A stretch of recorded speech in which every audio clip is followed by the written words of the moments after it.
Hello friends, welcome to குட்டி sweet kitchen. இன்றைக்கி ரெசிபிக்கு 2 வெங்காயம், 3 தக்காளி, கருவேப்பிலை, நெல்லிக்காய் சைஸ் புளி, ஒரு கட்டி வெல்லம், அப்புறம் 10லேருந்து 15 பல் பூண்டு. பெரிய பாகக்காயை இந்த மாதிரி நறுக்கி வச்சுருக்கோம். அந்த நெல்லிக்காய் சைஸ் புளியை தண்ணியில் ஒரு 10 நிமிஷம் ஊற வச்சுருங்க. இது பெரிய சைஸ் பாவக்காய்ன்றதுனால நம்ம என்ன பண்ணியிருக்கோன்னா, வெறும் கடாயில் இதை போட்டு நல்லா கொஞ்சம் வதக்கி விட்டுக்கோங்க. அப்போ தான் அந்த பிட்டர்னஸ், இந்த பாவக்காயோட கசப்பு தன்மை கொஞ்சம் கம்மியாகும். அதனால ஒரு 5 நிமிஷம் நல்லா இந்த மாதிரி வதக்கி விட்டுருங்க.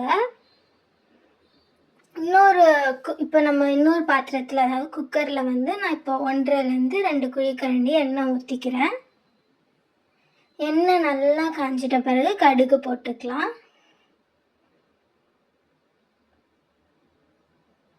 கடுகு போட்டாச்சு. கடுகு நல்லா பொரிஞ்சிட்ட பிறகு நம்ம கருவேப்பிலை சேர்த்துடலாம். நல்லா பொரிஞ்சிருச்சு கடுகு. இப்போ கருவேப்பிலை சேர்த்தாச்சு. அப்படியே ஆனியனும் போட்டுருங்க, வெங்காயத்தை போட்டுருங்க.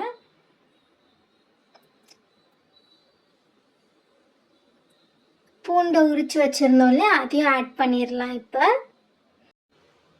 நல்லா வதக்கி விட்டுக்கோங்க. கொஞ்ச நேரம் அப்படியே சுருள வதங்கட்டும். அதுக்கப்புறம் தக்காளி கட் பண்ணி வச்சிருந்த தக்காளியை ஆட் பண்ணிடலாம். நல்லா வதக்கி விட்டுருங்க. பாகக்காய் ரொம்ப ஹெல்த் பெனிஃபிட்ஸ் நிறையா இருக்குது. அதாவது கசப்புத்தன்மை நம்ம உடம்புக்கு அட்லீஸ்ட் தேவைப்படும். வாரத்துக்கு ஒரு வாட்டியாச்சும் இந்த மாதிரி பிட்டரான கசப்பான வெஜிடபிள்ஸை நம்ம சேர்த்துக்கணும்.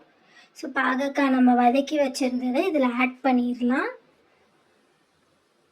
சின்ன குழந்தைங்கள்லாம் நிறைய சாக்லேட்ஸ் இதெல்லாம் சாப்பிட்டது வயிற்று பூச்சியெல்லாம் நிறையா இருக்கும். ஸோ வீக்லி ஒன்ஸ் அவங்களுக்கெல்லாம் இது கொடுத்தே ஆகணும். அப்போ தான் அதெல்லாம் அந்த பூச்சியெல்லாம் செத்து போகும். அதுக்கப்புறம் டயபெட்டிஸ் பேஷண்ட், இப்போ ரொம்ப காமன், சுகருக்கு, அப்புறம் ரெஸ்பிரேட்டரி ப்ராப்ளம்ஸ், ஆஸ்துமா, இந்த மாதிரி இதுக்கு, ஸ்கின் ப்ராப்ளம் எல்லாத்துக்குமே ரொம்ப யூஸ்ஃபுல் இது.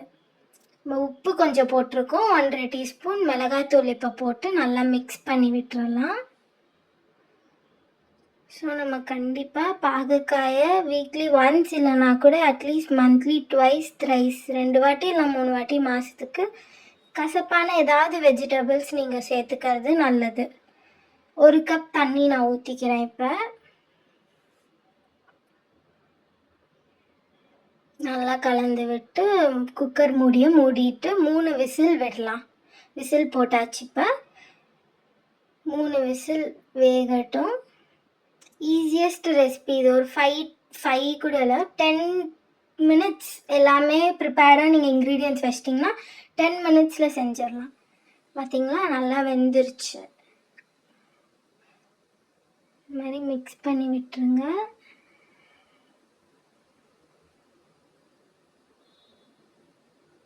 நம்ம இப்போ அந்த வச்சுருந்த ஒரு கட்டி வெல்லத்தை இதில் ஆட் பண்ணிடலாம்.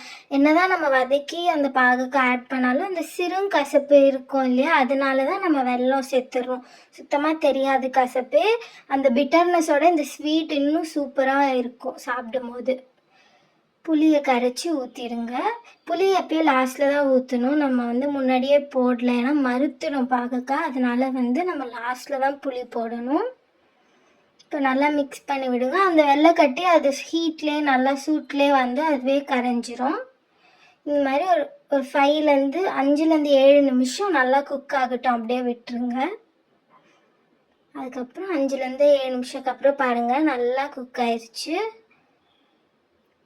பார்த்திங்கன்னா தெரியும், பாகக்காய் குழம்பு ஆல்மோஸ்ட் ரெடி ஆகிடுச்சு பாருங்கள். இப்போ கொஞ்ச நேரம் கழிச்சு இதை நாங்கள் வேறு பவுலில் ட்ரான்ஸ்ஃபர் பண்ணிடுறோம். அவள் தான் ஸ்டவ் ஆஃப் பண்ணிடுங்க.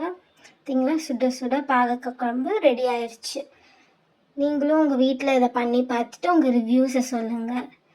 மெயினாக இது குட்டீஸ்க்கு தான், கசப்பே தெரியாது. இது பிடிச்சிருந்தா லைக் பண்ணுங்கள், ஷேர் பண்ணுங்கள், சப்ஸ்கிரைப் பண்ணுங்கள். தேங்க்யூ.